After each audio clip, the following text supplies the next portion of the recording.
Price of gold has been steadying after a pretty big move higher in recent weeks. But as investors consider the future path of interest rates and the economy, will that trend hold? Joining us now to discuss, Hussein Allidina, head of commodities at TD Asse Management. Hussein, great to have you back on the show. Great to be here. So that was a pretty big move in the month of March into early April. Right now I feel like we're on a pause in a number of asset classes. What was behind that run in gold and what do we think might be ahead? So absolutely, a very big move. Gold trading pretty close to the highs. We went through 2,000 an ounce, trading just below that right now. I think primarily, Greg, it was weakness in the dollar. A few weeks ago, expectations that inflation had peaked. That would allow the Fed to back up from the rate hikes, and I think that lent to some headwinds for the dollar. If you look at a chart of the dollar and gold, over time, not the best correlation. Of late, a really tight correlation. And as the dollar weakened, again, on the expectations that the Fed might pause, we might see the end of rate hikes, I think you saw gold perform quite well.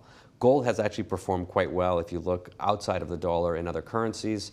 And I think gold has performed reasonably well even in the dollar, but your question about what's been driving gold of late has primarily been weakness in the dollar.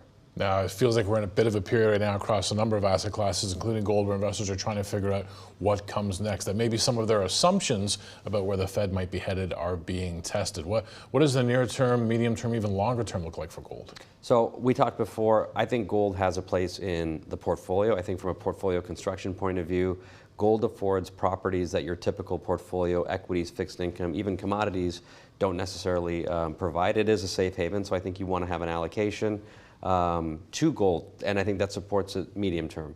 If you look at what EM central banks, for example, have been doing, they've been diversing away from the US dollar, away from our other fiat currencies. The EM central banks that hold the largest proportion of gold as a percentage of their reserves tend to exhibit far less volatility in their currency, particularly in periods of distress. I think that equities have had a phenomenal run. I think if there is downside potentially in equities as we move into an environment where growth is slower, I think that bodes really well for gold. If you look at gold ETF holdings, the number of shares of gold ETFs outstanding, they have moved lower from kind of the highs that we saw at the weakness of the pandemic, lower than they were in March of 22 when inflation was quite elevated.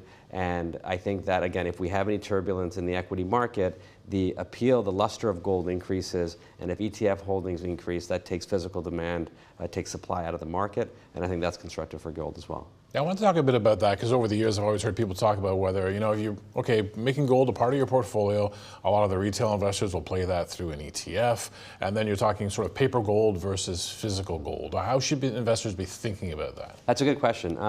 So many ETFs that track gold are physically backed. So Greg goes out, he buys an ETF.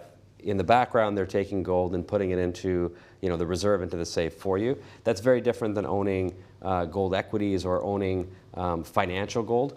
Ultimately, and I think the gold bugs would not agree with this, but I think that the idea of having physical gold is interesting, but in that very right tail where you need that physical gold, I think we're going to have far larger concerns. Hopefully that right tail is not something that we observe. But if you have a couple of ounces of gold and I don't, I think you might be a target in that type of environment. So we're talking pretty extreme societal breakdown. I think it's important to have, when I say I think it's important to have gold in your portfolio, I'm talking financial gold. That could be futures, that could be gold backed. I think you need to have that diversification again because the properties afforded by gold are different. The factor exposure that you get from gold is very different than what you get from equities. Gold performs well in periods of duress. Gold performs well when rates are decreasing, when inflation expectations are elevated. And I think one thing is certain, we will likely see increased inflation volatility moving forward, and I think that bodes well for gold. When I think too about demands for gold, you're talking about just really, it's Fed policy and then how the US dollar moves off of that that's driving so many asset classes, including precious metals. But at the same time, you and I have discussed before about actually if there is that demand, financial gold, but it's backed by real gold, and then the whole mining sector, really not putting a lot of investment into mining more gold. Yep. What does the supply situation look like for gold? Yeah, so it's interesting. When we talk about most commodities, I spend a lot of time talking about kind of supply and demand and the fundamentals fundamentals.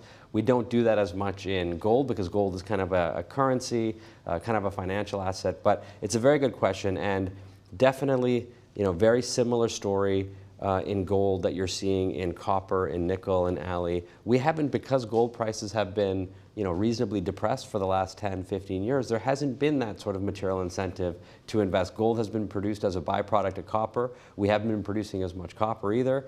So yeah, net, the supply side is reasonably challenged. And the demand side, again, not only financial demand, but if we think about jewelry demand, particularly out of the Far East, as income per capita there is growing, you're seeing continued increases in gold consumption for jewelry purposes.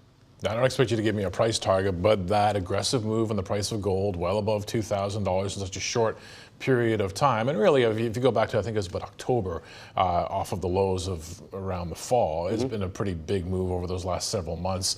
Could there be much more upside in the price of gold? If you are in the camp that the U.S. dollar is closer to a high than a low, then I think you are also, by default, in the camp that gold prices need to move higher from here. As I said early in the session, if you look at the price of gold in Rial terms, in rupee terms, in euro terms, in yen terms, gold has outperformed meaningfully. And I think, again, Greg, when we talk about gold, when we talk about oil, we're talking about nominal numbers, $2,000 an ounce. If you adjust that for inflation, I'd argue that it's quite cheap.